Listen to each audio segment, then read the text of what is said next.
ফিল্মের শুরুতে আমরা একজনের গলায় ওয়াজি নামক একটি আধুনিক শহর সম্পর্কে জানতে পারি। এই শহরের এক তুখোর বাচ্চা হলো রয় গ্রুপের মালিক রয়। প্রায় ২০ বছর আগে যখন আন্ডারওয়ার্ল্ডের পুরো নিয়ন্ত্রণ ছিল পৃথ্বীরাজ নামক এক ব্যক্তির হাতে, তখন রয় তার আন্ডারে কাজ করত। সেই সময় পৃথ্বীরাজ তার এই বিশাল সাম্রাজ্য তার ছেলে দেবরাজকে না দিয়ে তুলে দেয় রয়ের হাতে। সেখান থেকে রয় শুরু করে তার কোম্পানি দ্য রয় গ্রুপ। এখন এই রয়ের হাতে আছে এক বিশাল সাম্রাজ্য। তেল, হীরা, অস্ত্র, ব্যাংক, এই সব কিছুতেই তার বিনিয়োগ। এই জন্য তাকে বলা হয় আন্ডারওয়ার্ল্ড এম্পারার। এইদিকে রয় ঠিক করে সে একটি হাইড্রো ইলেকট্রিক পাম্প কোম্পানি তৈরি করবে, যার জন্য সে বেছে নেয় হিন্দুস্তানকে। কিন্তু তার এই কাজে বাধা হয়ে দাঁড়ায় স্বয়ং হিন্দুস্তানের প্রাইম মিনিস্টার রামাস্বামী। একটি প্রেস কনফারেন্সে রামাস্বামী জানায়, এইরকম গ্যাংস্টারদেরকে আমাদের দেশে কোনো জায়গা দেওয়া যাবে না। এই প্রেস ব্রিফিং এর পরে রামাস্বামীকে দেখা যায় রয়ের আস্তানায়। আসলে রয়ের লোকজন রামাস্বামীকে এখানে তুলে নিয়ে এসেছে। রামাস্বামী অ্যাপ্রুভাল লেটারে সাইন করতে না চাইলে এবার তার সামনে আসে স্বয়ং রয়। এখন রামাস্বামীর নাতিকে রয়ের কাছে দেখে সে তো পুরাই থ বনে যায় এবং রামাস্বামী অবশেষে তার নাতির জীবন বাঁচাতে সাইন করতে বাধ্য হয় সেই অ্যাপ্রুভাল লেটারে। আর এই সিনের মাধ্যমে আমরা জানতে পারি যে রয় আসলে কি জিনিস। অ্যাপ্রুভাল লেটারে সাইন করে নেওয়ার পরে রয় এবার সকলকে সেলিব্রেট করার জন্য একটি পার্টি আয়োজন করে। আর পার্টি শেষ করে রয় রওনা দেয় ইন্ডিয়ার উদ্দেশ্যে। এদিকে রয়ের জন্য যে কি অপেক্ষা করছে রয় তার নিজেও জানে না। হঠাৎ রয়ের গাড়িতে একটি বিশাল লরি এসে ধাক্কা দিয়ে বসে। সাথে সাথে রয় সেখানেই মারা যায়। ৩ সপ্তাহ পরে সিন চেঞ্জ হয়ে নিয়ে যায় ইন্ডিয়ার মুম্বাইয়ের একটি থানায়, যেখানে কিনা মুম্বাইয়ের সকল থানার ডিসিএসপি দেরকে বেশ পেরেশানি দেখাচ্ছিল। যার কারণ ছিল সামান্য একজন চোর। এই চোর ২ বারেরও বেশি প্রায় ২,০০০ কোটি টাকা ব্যাংক থেকে লুট করে নিয়েছে। কিন্তু এই চুরি কিভাবে হচ্ছে বা কে বা করছে তার একটা ক্লু পর্যন্ত পুলিশ আজ পর্যন্ত খুঁজে পায়নি। এ অবস্থায় পুলিশরা মিটিং বসে যে এই চোরকে কিভাবে থামানো যায়। তাদের মিটিং চলা অবস্থায় একজন পুলিশ দাঁড়িয়ে জানায় যে শহরের সকল সিসিটিভি ও পুলিশের সংখ্যা বাড়ানো হয়েছে। আগামী ২৪ ঘন্টার মধ্যেই সেই চোরকে তারা লকআপে রাখবে। এ কথা বলতে বলতেই সেখানে খবর আসে চোর তার ৩য় নাম্বার চুরিটিও ইতিমধ্যে করে ফেলেছে। কিন্তু ঠিক ওই সময়ে আবার পুলিশ কমিশনারকে জানানো হয় যে ইতিমধ্যে পুলিশের একটি টিম সেই চোরদেরকে ধরে ফেলেছে। কিন্তু মজার ব্যাপার হলো যে এই মানুষগুলো যে ব্যাংকে চুরি করেছে তারা সেটা নিজেরাও জানে না। মানে বোঝো ব্যাপারখানা। কমিশনার ব্যাপারটাকে ভালোভাবে খতিয়ে দেখতে যায় আর তারা জানতে পারে যে এই আকামের সাথে যেই লোকগুলো জড়িত তারা আলাদা আলাদা ভাবে একটি একটি করে কাজ করেছে। এমনকি তারা যে এই মহামূল্যবান চুরির সাথে জড়িত সেটাও তারা নিজেরাও জানে না।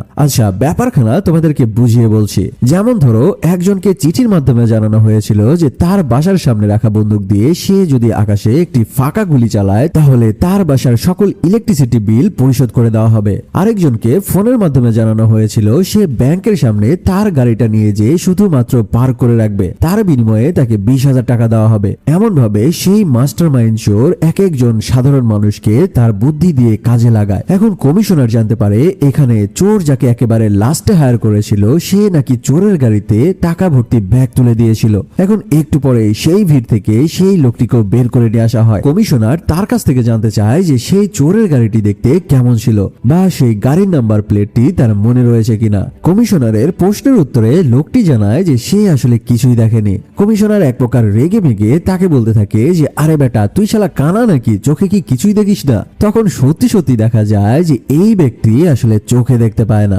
আসলে সেই মাস্টার মাইন্ড যে এখানে কি পরিমাণ খেলা খেলেছে তা তোমরা বুঝতেই পারছো। এই অবস্থায় পুলিশ বাধ্য হয়ে ওই চোরকে পাকড়াও করতে একটি আন্ডারকভার টিম গঠন করার উদ্যোগ নেয়। এই টিম গঠন করার জন্য নিয়োগ করা হয় একটি আন্ডারকভার পুলিশ অফিসার যার নাম অশোক চক্রবর্তী। এই অশোকের বায়োডাটা দেখে পুলিশের একজন হ্যাকিং ম্যান ডেভিড জানায় কারো ফেক প্রোফাইলও এত ভালো রেকর্ড নেই যেই রেকর্ড এই পুলিশ অফিসার অশোক চক্রবর্তীর ডেটায় রয়েছে।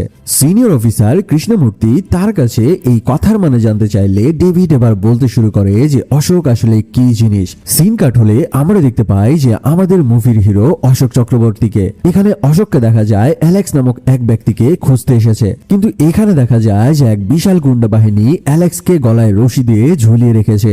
ঠিক ওই সময়ে অশোকও সেইখানে পৌঁছে যায়। যেহেতু অশোক অ্যালেক্সকে বাঁচাতে এসেছে, তাই সে অ্যালেক্সকে ওই জায়গা থেকে উদ্ধার করতে থাকে। আর এই কাহিনী দেখে সেই বিশাল গুন্ডা বাহিনী তাদের উপরে হামলা করে বসে। এখানে অশোক যেই স্টাইলে তাদেরকে মারতে শুরু করে, এই অ্যাকশন সিনটি দেখতে হলে তোমাদেরকে মুভিটি অবশ্যই দেখতে হবে। অশোক একাই এই পুরো বাহিনীকে একের পর এক কিল করে ওপরে পাঠাতে থাকে। সবগুলোকে একাই ধুয়ে ফেলার পরে অশোক যখন অ্যালেক্সকে উদ্ধার করে, তখন অ্যালেক্স অশোককে বলতে থাকে যে মৃত্যুর মুখ থেকে আমাকে তুলে এনেছো, মানে আমার কাছ থেকে তুমি নিশ্চয়ই কিছু চাও। এই কথার উত্তরে অশোক শুধুমাত্র তাকে বলে যে ইনফরমেশন, মানে জাস্ট ছোট্ট একটা তথ্য জানার জন্য অশোক এতগুলো মানুষকে মেরেছে শুধু অ্যালেক্সকে বাঁচানোর জন্য।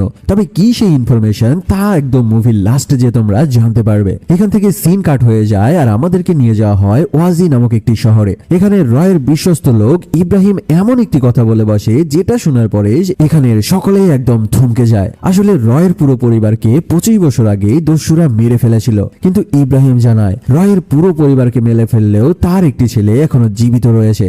তা শুনে রয়ের আরেকজন পার্টনার কালকি নামের একটি মেয়ের চোখ কপালে উঠে যায়। আর উঠবেই বা না কেন, কারণ রয় মারা যাওয়ার পরে এখন সকলের নজর রয়ের গদির দিকে। ঠিক ওই সময়ই সেখানে হেলিকপ্টার থেকে নামতে দেখা যায় রয়ের ছেলে ভিশোয়ানাক রয়কে। ভিশোয়ানাক হেলিকপ্টার থেকে নেমে এসে তার বাবার রয়ের সব থেকে কাছের একজন মানুষকে টার্গেট করে বলে, রয় তো ইতিমধ্যে মারা গেছে, তাহলে তোর এখানে কি কাজ? এই কথা বলতে বলতেই সে এক লাথি মেরে বিশাল উঁচু বিল্ডিং থেকে তাকে ছাদ থেকে ফেলে দেয়। ভিশোয়ানাক যে কি পরিমাণ ঘাটতেরা আর ভয়ঙ্কর লেভেলের ছেলে তা তোমরা এই কাহিনীর মাধ্যমেই বুঝতে পারলে। এদিকে এই সব কিছু চললেও অন্যদিকে দেখা যায় অশোক একটি কেস নিয়ে ডিসকাস করছিল। এদিকে ফাইল দেখতে দেখতে অশোকের নজর পড়ে অমৃতা নামের এক লেডি পুলিশ অফিসারের ফাইলের ওপরে। অশোক জানায় এই কেসে যেন সেই অফিসারকেও নিয়ে নেওয়া হয়। এই কথা শুনে ডেভিড জানায় ওই অফিসার লাল বাংলো নামক একটি কেস সলভ করার চেষ্টা করছে, তাই তাকে এই কেসে আপাতত নেওয়া যাচ্ছে না। এই কথা শুনে অশোক তার সিনিয়রের কোনো কথাবার্তা না শুনেই সরাসরি চলে আসে ক্রাইম স্পটে। সেখানে দেখা যায় অমৃতা সেই লাল বাংলা কেস নিয়ে বিশাল এক ক্যাচালের মধ্যে পড়ে রয়েছে। আর এখানে অশোক এসে জানতে পারে যে বেশ কয়েক বছর ধরে অমৃতা এই কেসটা কোনোভাবেই সলভ করতে পারছিল না। এই কাহিনী দেখে অশোক কেসটির পুরো ফাইল পড়ে নেয় আর মাত্র কয়েক মিনিটের মধ্যে সেই কেসটি সেখানেই দাঁড়িয়ে সলভ করে ফেলে। অশোকের এই কাহিনী দেখে অমৃতা তার উপরে ইমপ্রেস হলেও ভেতরে ইগো থাকার কারণে সে রেগে মেগে তার সিনিয়র অফিসারকে বলতে থাকে যে স্যার, আমি যেই কেসেই যাই না কেন লাস্ট সময়ে আমাকে সেই কেস থেকে সরিয়ে ফেলা হয়। এখন সিনিয়র অফিসার অমৃতাকে সেই কেস সম্পর্কে জানায় যেটা তারা এখন করতে যাচ্ছে। একটু পরে তাদের সব টিমমেটদেরকে একটি অফিসে দেখানো হয়। এখানে মূলত ডেভিড নামের সেই পুলিশ হ্যাকারটি বিভিন্ন সিসিটিভি ক্যামেরার ফুটেজ দেখে দেখে চোরকে ট্রেস করতে থাকে। ডেভিড বলতে থাকে, স্যার এত মানুষের ভেতরে আমরা চোরকে কিভাবে ধরবো? তার কথা শুনে অশোক বলতে থাকে যে এই চোর যেই স্টাইলিশ ভাবে চুরি করে তার মধ্যে আলাদা নিশ্চয়ই কিছু রয়েছে। তখন ডেভিড কম্পিউটার স্ক্রিনের মধ্যে লক্ষ্য করে যে শপিং মলের মধ্যে একজন লোক বেশ আলাদাভাবে চলাফেরা করছে। এই কথা শুনে অশোক বুঝতে পারে যে এই ব্যক্তিটি হলো আসল চোর। এখন রিভিল হয় সেই চোর মহাশয়ের আসল ফেস। সেই চোরের কাছে একটি ফোন আসলে ফোনের অপর পাশ থেকে শুনতে পাওয়া যায়, তোমার প্ল্যানটা সফল হয়েছে, এখন নেক্সট মিশনের জন্য প্রস্তুত হও। তার মানে বোঝা যায় এই চোর আবারও কোনো বিশাল চুরি করতে যাচ্ছে। সিন কাট হয়ে নিয়ে যায় ওয়াজি নামক শহরে। সেখানে রয় গ্রুপের সকল শেয়ার হোল্ডাররা বসে আলোচনা করছে। এক ব্যক্তি সেখানে দাঁড়িয়ে রয়ের লোকদের জিজ্ঞেস করতে থাকে যে আমাদের শুধু এতটুকুই বলো যে আমাদের টাকা পয়সা সেফ আছে কিনা। এখন তারা কোন টাকার কথা বলছে চলো আমরা সেটা জেনে আসি।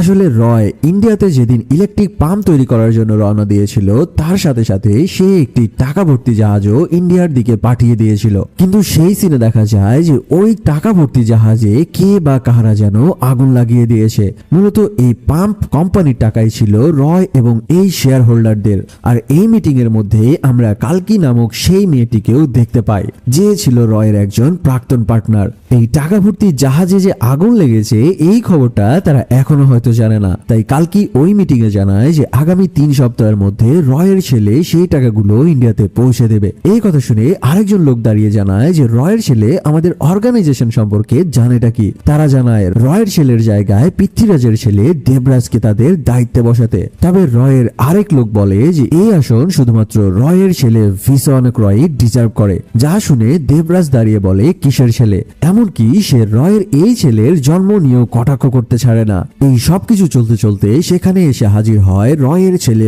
ভিসনক রয়। ভিসনক এসে দেবরাজকে এমন থ্রেট দেয় যেটা শুনে দেবরাজের গলার পানি শুকিয়ে যায়। ভিসনক এখানে জানায় এই 2 লক্ষ কোটি টাকা কোথায় রয়েছে তার এক্সাক্ট লোকেশন আমি সঠিক জানি, আর সেটা কিভাবে বের করে নিয়ে আসতে হবে সেই রাস্তাও আমার জানা রয়েছে। তাই এই আসনে বসার জন্য এতটুকু জানাই যথেষ্ট। তবে এই আসনে বসার আগে তার 2টো কাজ করা বাকি রয়েছে।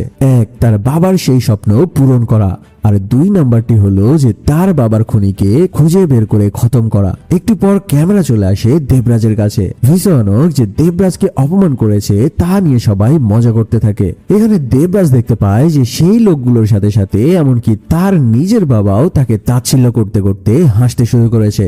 আর এই কাহিনী দেখে দেবরাজ তার নিজের রাগ কন্ট্রোল করতে না পেরে তার বাবার গলায় চেপে ধরে এবং তাকে বলতে থাকে 20 বছর আগে যখন তুমি বলেছিলে আমি এই আসনের জন্য যোগ্য নয়, তখনই আমি তোমার হাত পা ভেঙে হুইল চেয়ারে আজ অব্দি বসিয়ে রেখেছি। আর রয় কোনো অ্যাক্সিডেন্ট বা দুর্ঘটনায় মারা যায়নি, বরং রয়কে মেরেছিলাম আমি, এবং সেই টাকাগুলো আমি ইতিমধ্যে আসল জায়গায় পৌঁছে দিয়েছি। আর এই সিনটার মাধ্যমে বোঝা যায় যে দেবরাজ একজন বড় ধরনের হিংস্র পশু। এই কাণ্ড দেখে সেখানকার সকলেই ভয়ে একদম ঘামতে থাকে। দেবরাজ এবার কিছু লোককে পাঠিয়ে দেয় ভিসনককে মারার জন্য। তবে ভাগ্য ভালো থাকায় ভিসনক এই যাত্রায় প্রাণে বেঁচে যায়।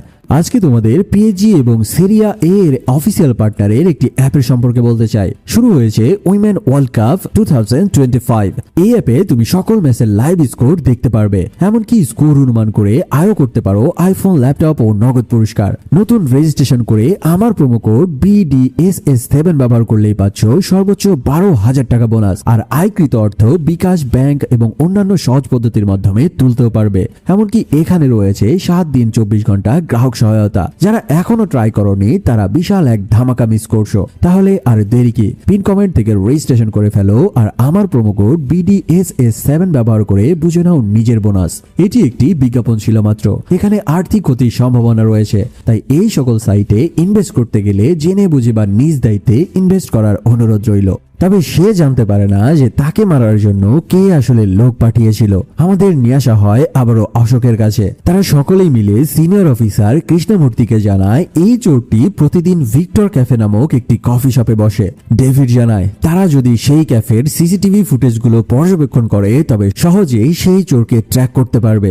একটু পরেই সেই চোরকে দেখা যায় সেই ক্যাফেটের মধ্যে ঢুকতে। এটা দেখে অশোক ওই চোরকে ধরার জন্য তার টিম নিয়ে সেখানে চলে যায়। অশোক যখন তার টিম নিয়ে সেই ক্যাফেটের দিকে যেতে থাকে ঠিক তখন আমরা দেখতে পাই যে ডেভিড আগে থেকেই সেই চোরের সাথে পরিচিত। অশোকের যাওয়ার খবর সে চোরকে ফোন করে জানিয়ে দেয়, আর চোর তার কথা শুনে জলদি ওই জায়গা থেকে কেটে পড়ে।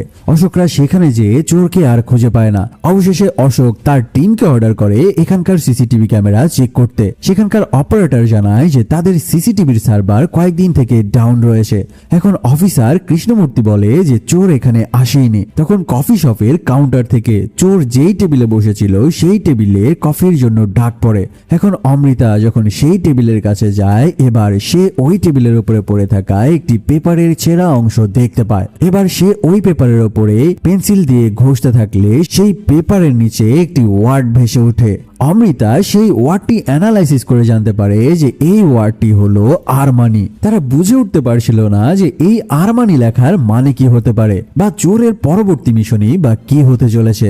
সেখান থেকে আমাদেরকে নিয়ে আসা হয় ভিসনকদের কাছে। কালকি ভিসনককে বলে 2 লক্ষ কোটি টাকা ভর্তি জাহাজ তো পানিতে ডুবে গেছে, তাহলে এই টাকা কোথায় থেকে আসবে? উত্তরে ভিসনক তাকে নিয়ে যায় একটি আন্ডারগ্রাউন্ড ভল্টের কাছে।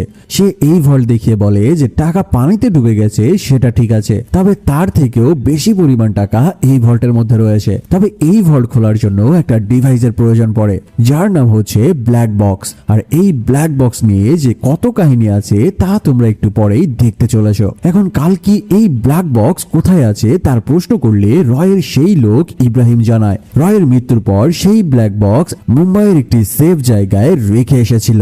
এখন ইব্রাহিম সেই ব্ল্যাক বক্স নিয়ে আসতে চাইলে কালকি তাকে বলে যে সে যেন ভিসওয়ানাকের কাছে থাকে, কারণ ভিসওয়ানাকের পেছনে দেবরাজের গুন্ডারা পড়ে রয়েছে।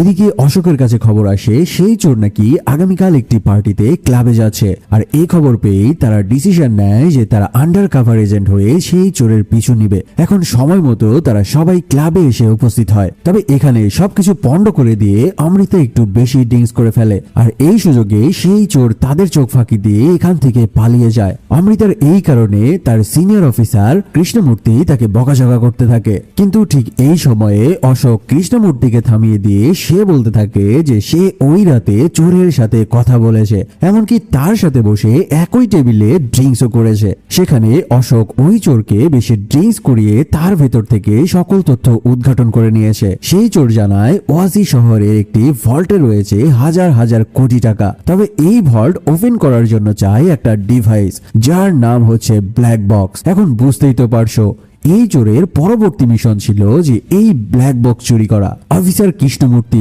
অশোককে ডেকে নিয়ে যায় তার সঙ্গে পার্সোনাল কথা বলতে। সে অশোককে জানায় যদি তারা সেই চোরের সাথে ব্ল্যাক বক্সটি উদ্ধার করতে পারে তাহলে সেই চোরের সাথে সেই গ্যাংস্টার ও রয় গ্রুপকেও তারা ধ্বংস করতে পারবে। এরপর আমরা দেখতে পাই রয়ের লোক মানে কালকি নামের সেই মেয়েটি মুম্বাই চলে আসে ব্ল্যাক বক্সটি খুঁজে বের করার জন্য।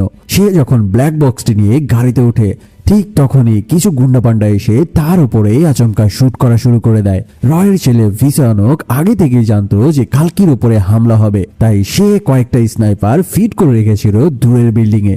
এখন এক বিশাল ধস্তাধস্তির পরে কালকি সেখান থেকে নিরাপদে ব্ল্যাক বক্স নিয়ে ফিরে আসে। এদিকে যেহেতু অমৃতাকে সেই একই স্পটে থাকতে বলা হয়েছিল, তাই সে ওই চরটি এবং ব্ল্যাক বক্স দুটোর মধ্যে একটাকেও না পেয়ে যখন পুলিশ অমৃতাকে বকাবকি করতে থাকে তখন অমৃতা এসে জানায় যে সে কালকির গাড়িতে একটা জিপিএস ট্র্যাকার বসিয়ে দিয়েছে। অমৃতার এই কাজ দেখে অশোক তার উপরে বেশ ইমপ্রেস হয়ে যায় এবং অমৃতাকেও দেখে বোঝা যায় যে অমৃতাও এবার অশোককে মনে মনে পছন্দ করতে শুরু করেছে। এখন সেই টাকার অনুসন্ধান করলেই দেখা যায় কালকির গাড়িটি এসে দাঁড়িয়েছে একটি ব্যাংকের সামনে। কালকিকে দেখা যায় সেই ব্ল্যাক বক্সটি নিয়ে ব্যাংকের লকারে রাখতে। এই কাহিনী দেখে অশোকও বুঝতে পারে যে ওই চোরটি এই ব্যাংকে আসবে সেই ব্ল্যাক বক্স চুরি করতে। ঠিক ওই সময়ে অশোকের ভাবনা সত্যি করে দিয়ে সেই চোর এক মারাত্মক রকমের প্ল্যান বানিয়ে বসে। সেই চোরটি ব্যাংকের লকারের সিকিউরিটি সিস্টেম হ্যাক করে আর ওই ব্ল্যাক বক্সটি অনায়াসে বের করে আনে। এদিকে ঠিক একই সময়ে অফিসার কৃষ্ণমূর্তির ফোনে তার উচ্চপদস্থ অফিসার কল করে তাকে জানায় যে তারা এতদিন ধরে যেই চোরের পেছনে ঘুরে বেড়াচ্ছে সে একজন আন্ডারকভার পুলিশ অফিসার সেজে এই চুরিগুলো করছে, আর তার নাম হচ্ছে অশোক চক্রবর্তী। এখন এই কথা শুনে অফিসার কৃষ্ণমূর্তির মাথায় যেন আকাশ ভেঙে পড়ে। যদি সেই চোরের নাম অশোক চক্রবর্তী হয় আর সে যদি আন্ডারকভার পুলিশ হয়ে থাকে তাহলে তাদের সাথে যেই অশোক চক্রবর্তী নামের অফিসার কাজ করে আসছে সে আসলে কে?